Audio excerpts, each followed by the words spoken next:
Hi, this is Kyle Schwarber, and welcome to the Phillies Show. Ben Amaro Jr., Jim Salisbury, Todd Zolecki. It is Tuesday, September 30th, 2025. How's everybody doing? Phillies bye week this week, but they resume workouts on Tuesday. Jim, all the hitters are going to be out there on the field taking batting practice and in the cages, and that's why we are excited about today's guest. Let's talk about it. It's time for the Parks First Pitch. First Pitch is brought to us exclusively by our partners at Parks Casino, Pennsylvania's #1 casino. Today's guest, Tuesday's guest, Phillies hitting coach Kevin Long. Love talking hitting with Kevin Long. I feel like, kind of like with Larry Boa, Jim, on Friday, you always learn something. So we asked him a lot about, Kyle Schwarber, Bryce Harper, just the state of hitting today, Trey Turner winning a batting title. Really a lot of fun. Learned a lot. I think that's a great parallel, Kevin Long and Larry Boa, because incredibly passionate baseball men. Both have great personality, but you come away from a conversation with both guys learning a little bit about baseball. And I definitely learned a little bit about hitting from Kevin Long. I do every time I talk to him, and I don't talk to him a lot because you don't see him a lot. No. He's like a shadow. He's like a ghost. He's there, but you don't know where he is. Well, where is he? He's underneath. He's in the batting cage, and he's arriving at noon, and he's going over all this data and these scouting reports. And then he's in the cage with these guys all afternoon, right up till first pitch. And then you see him pop out when the Phillies are batting. He's on the top step, and then he's underneath analyzing and who's ever popping in the cage working with them. But this guy is the absolute tireless worker, real student of the game, real student of hitting. And I kind of geeked out talking to him and listening to some of his stuff, especially about the evolution of batting practice, which in the game of baseball, which kind of has fascinated me over the years. So it was interesting to hear him talk about some of the reasons for that evolution and some of the new techniques guys are applying. It was interesting to hear him talk about the challenge of a bye week. I mean, we're into October now. This is what it's all about. He talked about the team having a chip on its shoulder and how it stung getting eliminated last year. How maybe the fourth time is the charm, but the challenge for a hitting coach on a bye week, keeping these guys sharp in an everyday game when you don't play for a week. And one of the things he mentioned is, we'll bring him in the cage and we'll crank it up to 105. Can you imagine that? We're going to crank it up to 105. Oh my God. It's funny. I've always wanted to just to step into one of that batting cage at Citizens Bank Park. I would probably be in full armor, but I would love to go up there and just stand there and see what 101, 102 looked like. I want to see, because now you can type in everything. I would love to just stand there and see what a Joan Duran splinker looks like. And then maybe take a swing and just look at the video to see how awful I missed at it. I mean, that would be a lot of fun for me. But Jim, don't feel bad about geeking out, because I just love talking about, the stories of how Kyle Schwarber started hitting lefties better. How Bryson Stott made a relatively simple adjustment with his hands to get going better. So all that stuff coming up right now, Kevin Long. Hey, that was First Pitch, presented exclusively by our partners at Parks Casino, Pennsylvania's #1 casino. ParksCasino.com is the website. You must be 21 to participate. And if you have a gambling problem, call 1-800-GAMBLER. Okay, AJ, our slab pack ripping continues. Now, you just ripped a card that I think you're actually going to keep. I am. I'm going to keep it. It's a Ken Griffey Jr. rookie card. The old, isn't this the famous Upper Deck one, I believe it is? And heck yeah, I'm going to keep it because I'm going to get Griffey to sign it. I'm going to get him to send it to me, which you can do, and I'm going to get Griffey to sign it, and it's only going to make it worth more. So I am all in on this card. I am keeping it, and it is one of the coolest cards with the highest turtleneck you've ever seen and the gold chain around his neck. Graded 9, 1989 Upper Deck. You get the offer for $179. It's valued at around $199, and you're like, nah, I'm keeping it. But if you wanted to sell it back instantly, you can. It's the beauty of Arena Club. AJ's going to send in and get the physical card sent to him. And you could do the same. 20% off your first slab pack or card purchase can happen for you if you go to arenaclub.com/Phillies. FOUL and use the code FOUL. Kevin, thank you so much for joining the Philly show. I know this is a really big week for you. How excited are you to get back into the postseason? This is your fourth season with the Phillies, postseason all 4 years. How excited are you, and what has you the most excited about this postseason, maybe even more than the other three? Well, I think it's just unfinished business. We've been here 3 times, and this is the 4th. Not the 3rd time is a charm, the 4th time is a charm. I'm excited for the fellas. I'm excited for the coaching staff. I'm excited for Rob Thompson. I'm excited for the Phillies organization and the fans that, we get to go out there and compete, and hopefully this one's the one. You mentioned unfinished business. Did you sense that attitude in the players right from day one of spring training, maybe even to last offseason in your phone calls and maybe some of your workouts? Yeah, kind of. It just leaves a sour taste in your mouth, and it makes for a long off season. And then you get back after it, and you're just hopeful that you get back in it and get another chance. Obviously, we're very poised. We've got a bunch of guys who have been there and done this before. I think we have a little bit of an edge to us. I feel like, we started off a little slow, which I liked. And I feel like we've played some really good baseball as of late. So I feel like we're getting into this at the right time. And I really don't care who we play. You're going to have to play some tough teams along the way. And again, I'm just excited for this opportunity. What type of challenge is the week off from a hitter's perspective and a hitting coach's perspective? You want to keep guys abreast of the velo, of curveballs, of just, this is a game that's played every day, and we're going to get a week off. So we're going to set up the curveball machine on the field, get them a look out there. At that, we'll do different shapes. We'll do some curveballs. We'll do some sliders, do some cutters. We'll do all our velo work in the cages, which will have guys facing anywhere from 90 miles an hour all the way up to 105 miles an hour. Wow! So we'll have them going up and back. So they'll be ready to go as far as all that by just our preparation and our work in the cages and then on the field. So as the hitting coach, I thought it was cool to hear, but I'm sure as a hitting coach, you love to hear. Guys like Trey and Bryce have already said, because they've been asked already, the bye week, last week, the bye week, last year, the bye week, right. You guys lost to the Mets. Now you got the bye week. And they're like, listen, it's an excuse. If you want to make it an excuse, we're not going to make it an excuse. So I'm sure as a hitting coach, you love to hear those guys already saying like, we're going to get our work in. You got to play well. Yep. There's challenges, but it doesn't mean you can't hit and win, all that stuff. Yeah, I mean, they're just built-in excuses. You can use them if you want. Our guys don't want to hear any of that. They just want to go out there and play and compete and see what happens. Listen, like I said, there's some bitterness involved. These guys have a little chip on their shoulder. Hopefully, that's enough to propel us to the World Series and win the World Series. But listen, I think the bye week's good. I think it's a good opportunity for guys to get rested up. But again, what they're saying is when this thing starts, we got to go and no excuses. Looking at your numbers this season, I don't know if you had any like internal goals or team-wide goals that you gave to the players, but I was looking at the numbers. Finished 8th in Major League Baseball in runs scored, 2nd in batting average, 4th in on-base percentage, 4th in slugging percentage, 4th in OPS, 4th in average exit velo, 5th in hard hit rate. I mean, how would you assess just the season-long performance of your offense? What did you like the most? Not bad for a team that couldn't slug, couldn't score runs, couldn't do this, couldn't do that. It sounds like a pretty good offense to me. It's amazing that you play 162, and at the end of the day, this is where we end up, and it's satisfying. It means that the guys put in their work. They actually performed at a very, very high level. They should be proud of themselves. We had a triple crown. We had the batting average, the home run leader, and the RBI leader all come out of our clubhouse. Hasn't been done since 1941 in the American League and the National League. I think it was in the 70s. Wow. So, there's just some cool things that happen.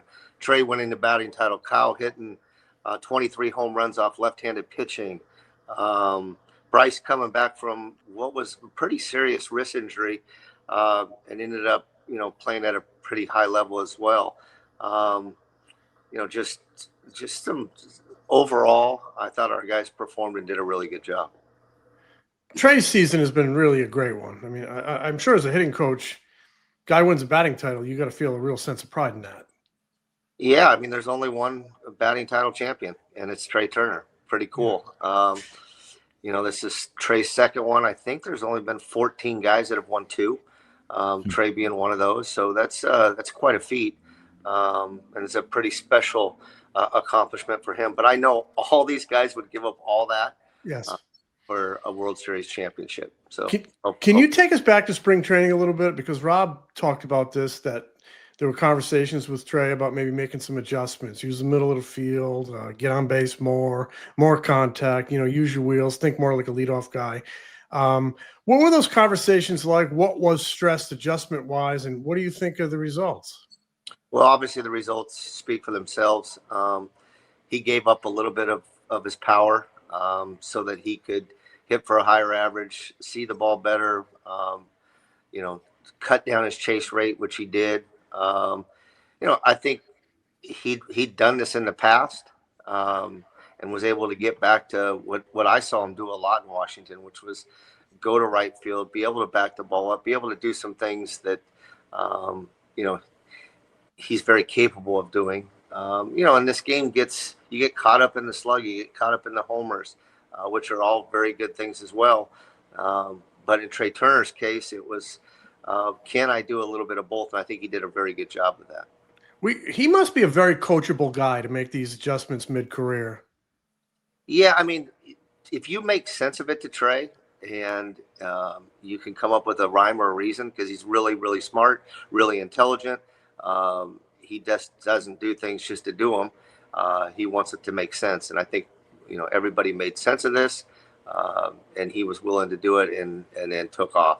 And really from day one, he's hasn't wavered from backing it up, making better decisions, using right field, maybe cutting down his homers. But I think his goal was to score around 100 runs. And if he wouldn't have got hurt for those, 3 weeks, he would have done that. So just a terrific year overall for Trey, and I'm very proud of him. You got, Trey. I know Trey. A lot of guys, all those guys love hitting, but I feel like, in Trey, I hear a lot of stories about him, watching other guys in the cage, some of his teammates in the cage, and watching a lot of film. Same thing with Kyle Schwarber. That must be a lot of fun to have guys like that who just like love it, breathe it, eat it, drink it in, and not only know themselves, but like to kind of like watch their teammates and kind of cheer them on and help them out. And, that's got to be kind of cool. Yeah, they're like extra coaches, honestly. They really help not only themselves, but their teammates. They're, they'll suggest things to maybe Kyle or to Bryce or to JT or any one of the guys. If they see something, they're very willing and available to help. It's just another set of eyes. And when it's one of your colleagues and one of your guys that you're working with all the time, that certainly helps the other players. But Trey loves hitting. He loves studying it. He loves going in there and grinding. He's in the cages in between innings. He'll come running off the field, go in the cage, get a couple swings. He's always working on his swing and his craft, and it's pretty cool to see. Todd, tell Kevin that quote that Trey had the other day about how hard it is to hit these days. It was great. Oh, I'm sure you saw it, but I love this quote because I agree with it. I know some people might not completely agree with it, but he was asked like, what, any idea why it's so hard to hit 300? And he's like, yeah, everybody's throwing 100. Everybody has 6 pitches. Nobody knows where the ball is going. He's like, honestly, I can't believe that more people don't know why it's so hard to hit 300. I mean, I imagine you agree with Trey. Yeah, I mean, we get these questions all the time. I tell people, I said, I need to be a pitching coach, or I need to go coach for the Sixers or some other field, because this job of being a hitting coach is, it's insanity. Really, think about it. The pitchers don't know where the ball is going half the time, but their stuff is so nasty, so filthy. The velos are so high.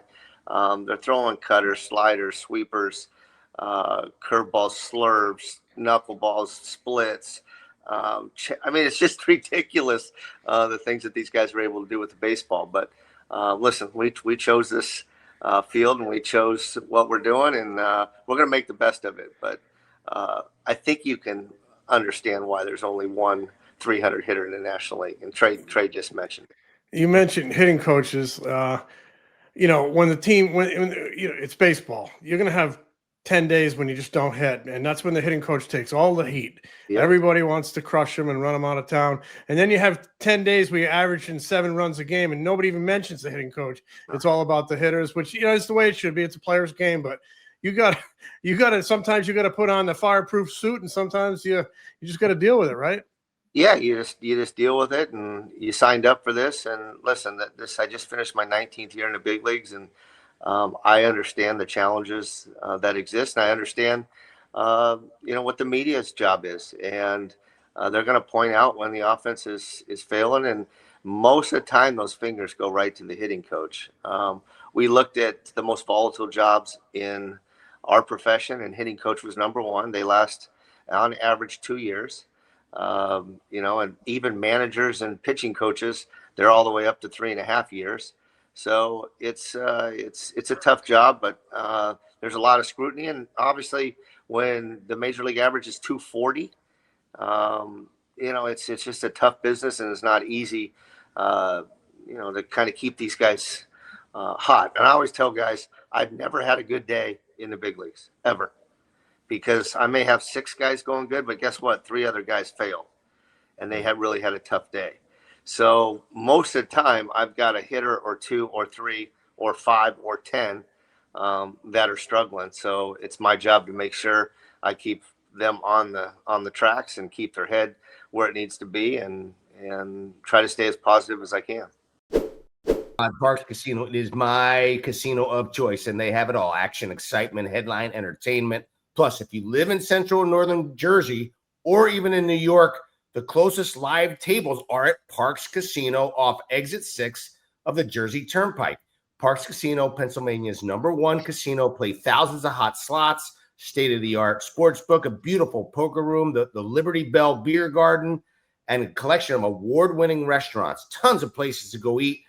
Parks Casino, this is how you win. Tickets are on sale now for all of these headliners. Now listen to this. Just announced, coming November 26th, comedian Joey Diaz. You have September 26th, The Revivalist. September 27th, comedian Russell Peters. October 4th, Kansas. The 24th, Everclear. The 25th, Almost Queen. And then the 21st, Air Supply, man. Remember that? You're all out of love, man. You're all out of love. No, November 22nd is comedian Brian Regan. ParksCasino.com to buy tickets for all these shows. Parks Casino, this is how you win. You must be 21. Gambling problem? Call 1-800-GAMBLER. Kyle Schwarber had this unbelievable season, obviously, 56 home runs, 23 homers against lefties. He's a free agent after the season. From your point of view, why do you think he will be able to maintain that success over the next 3, 4, 5 years, maybe even longer? Well, in my opinion, watching him play left field, and when he played left field, his legs were heavy. He was having some problems with his knees.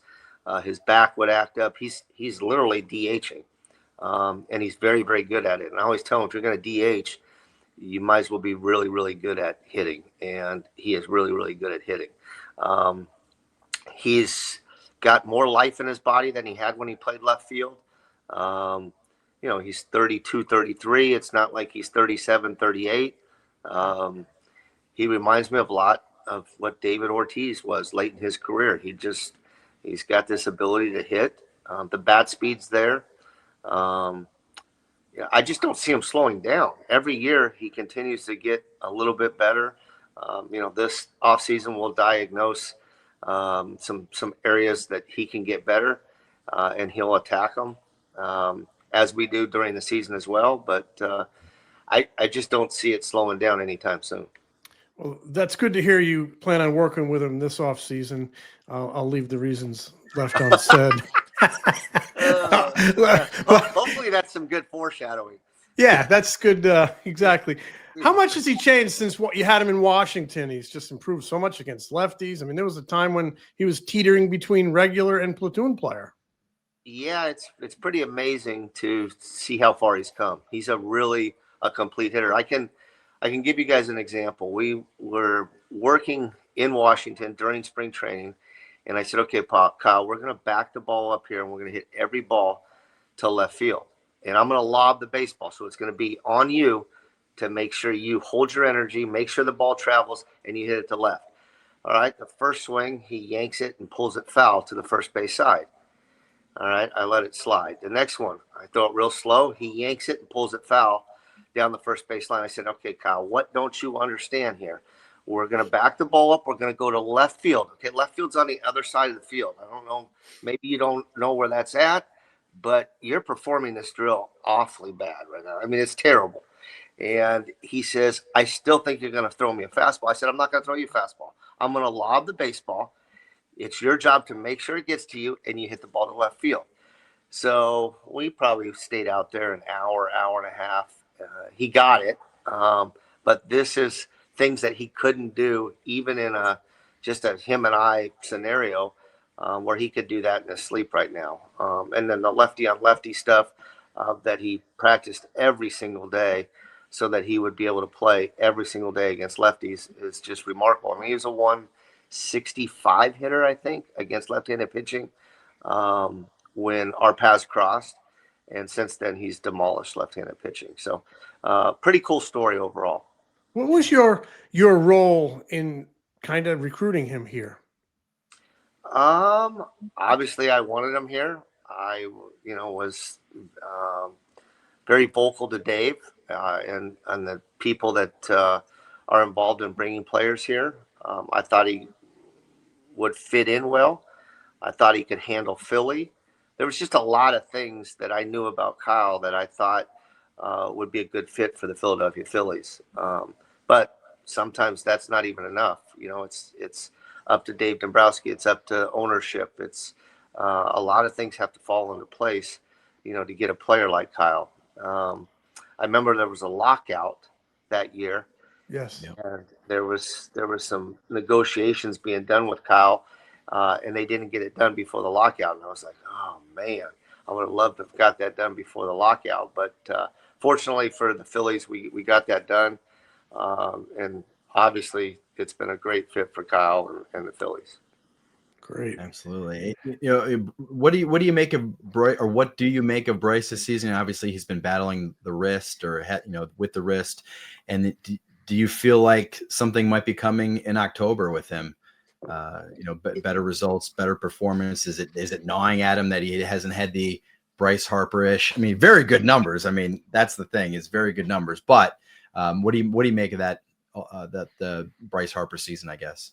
So a lot of it, I'll say, has to do with how many at bats do you get, how many games do you play. So if you add 6-7 weeks onto his 27, 75, whatever he hit, 270-ish, 260-ish, whatever he hit, you're probably looking at 35, 38 homers. You're probably looking at 100, 110 RBIs. If I look at all his career numbers, his average home runs first career, 27 a year. He had 27. His average RBIs, 75. He had 75. This is with missing time. So I think we put Bryce on this pedestal and think, all these fantastic things. And what I'm looking at is I'm going, oh boy, here comes October. This Bryce really likes the stage and really likes, the bright lights. And I wouldn't be surprised if the guy goes off. I just wouldn't. I know what he's made of. I know his DNA. He's kind of made for these moments. So I'm excited that Bryce Harper has got another chance to play in the playoffs. I'm excited for him, and I think he's going to do really well.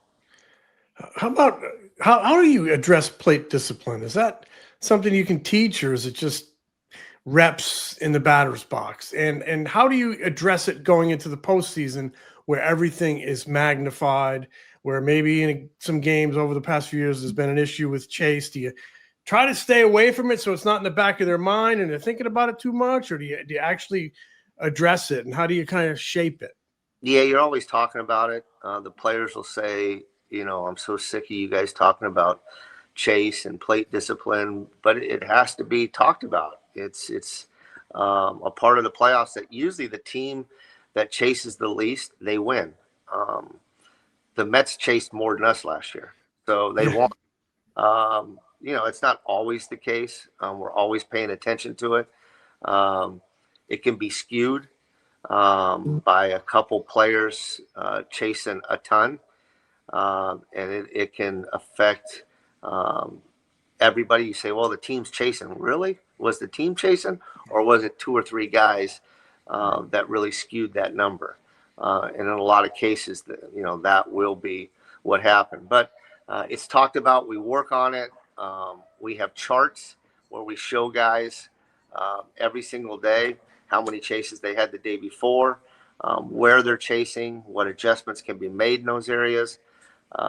So yeah, it's a big subject area. It's a big talked about. I don't know if it's this cloud that we talk about all the time, but Trey said the Dodgers talked about it all the time as well. So I think most teams do talk about it, and most teams are aware of if they're chasing or not chasing.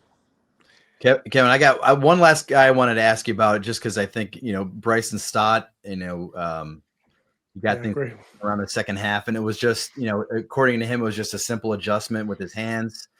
Is there a story behind that, like a eureka moment in the cage one day where, hey, let's try this? Was it a long process? I mean, what can you tell us about that? Because I love hearing those stories. How it sounds so freaking easy.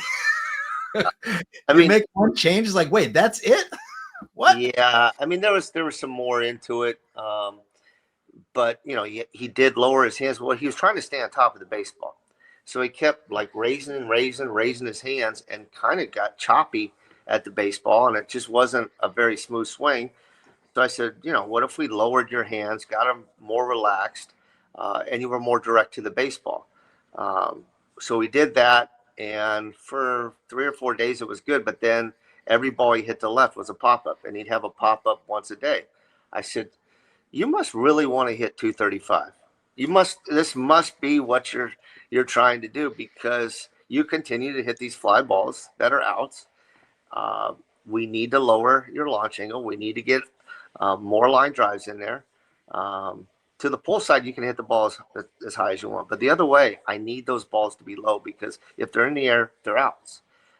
So some of it was just addressing those type of issues.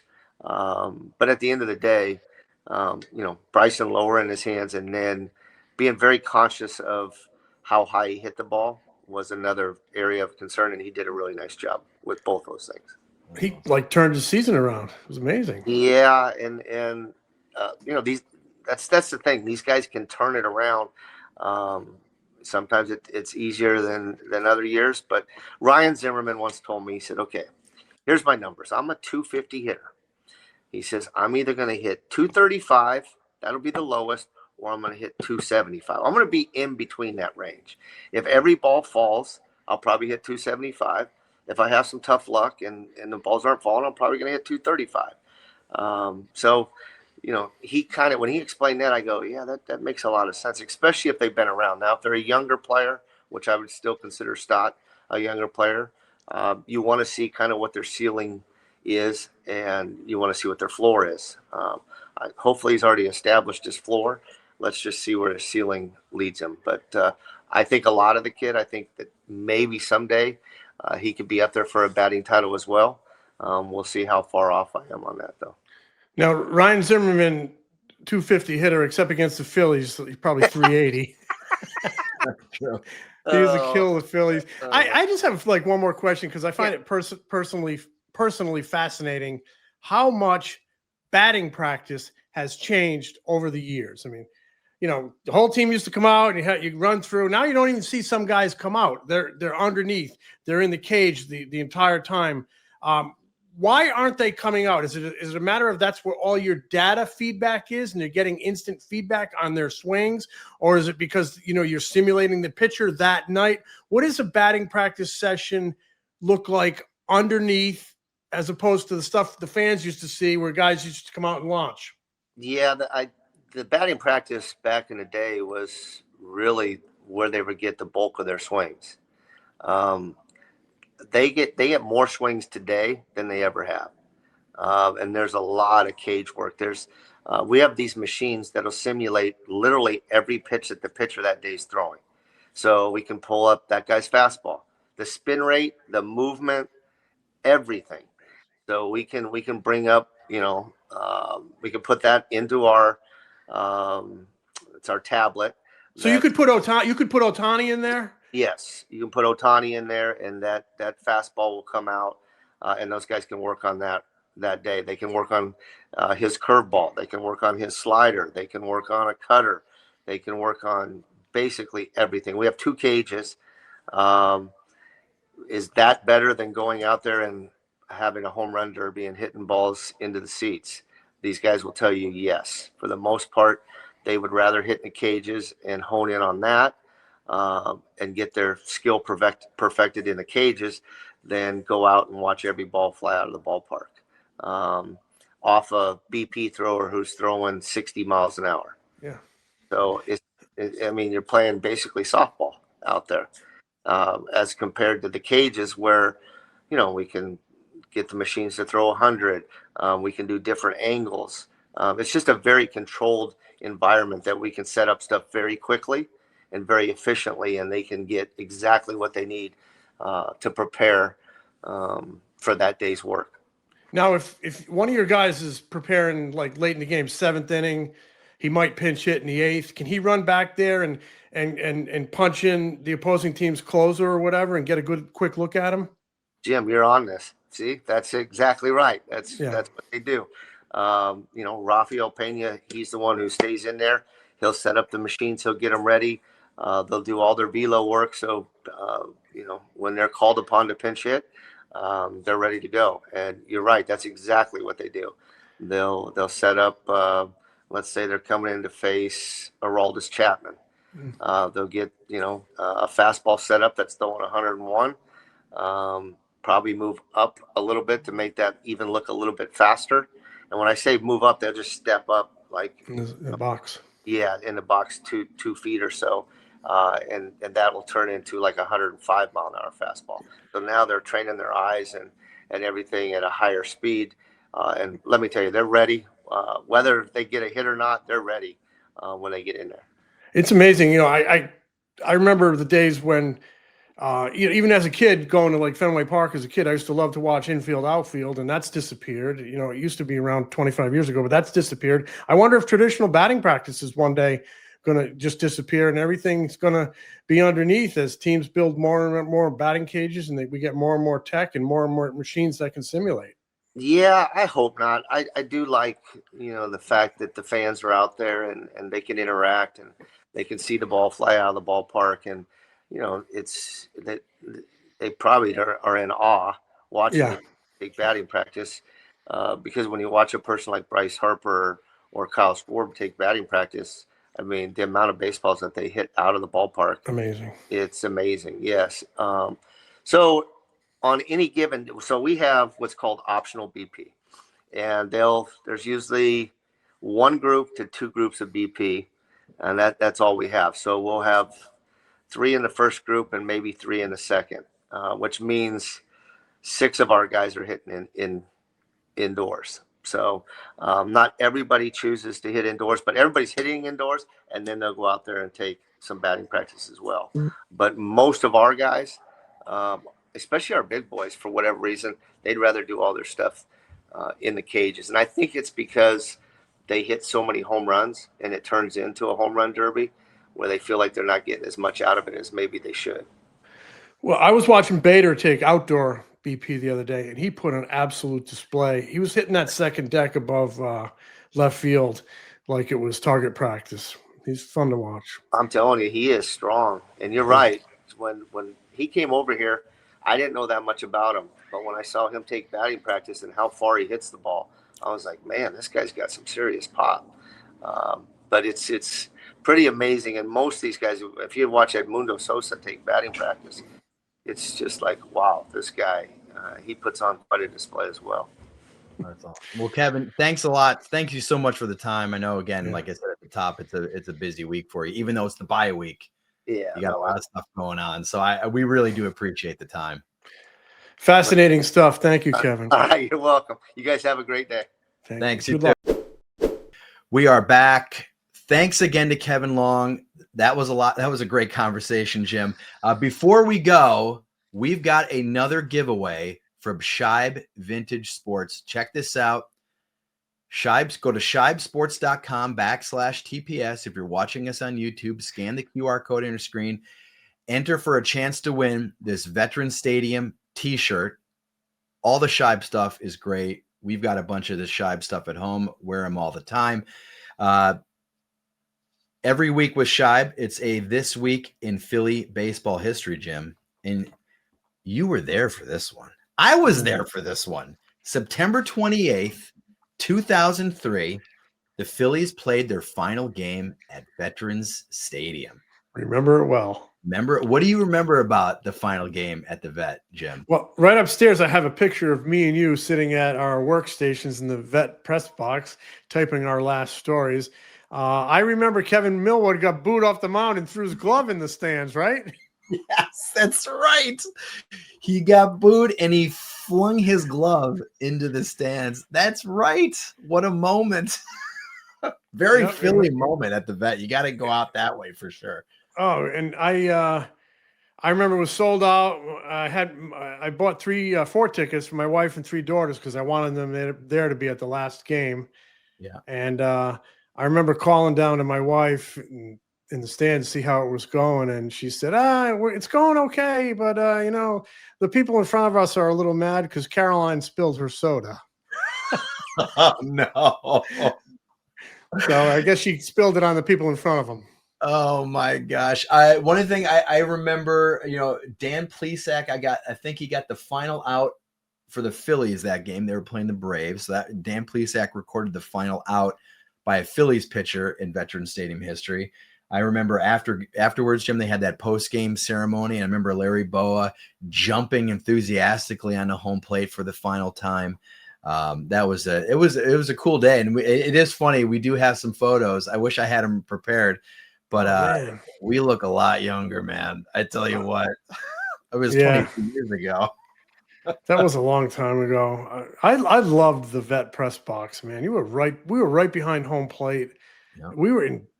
It was like death row for foul balls. You could get crushed up there. I almost got hit a number of times over the years.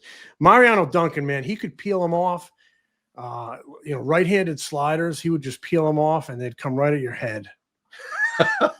I remember after the games, I think we might have talked about this once on a show before, but this is how long ago this was. At the Vet, post-game, they used to serve beer in the press box after the game.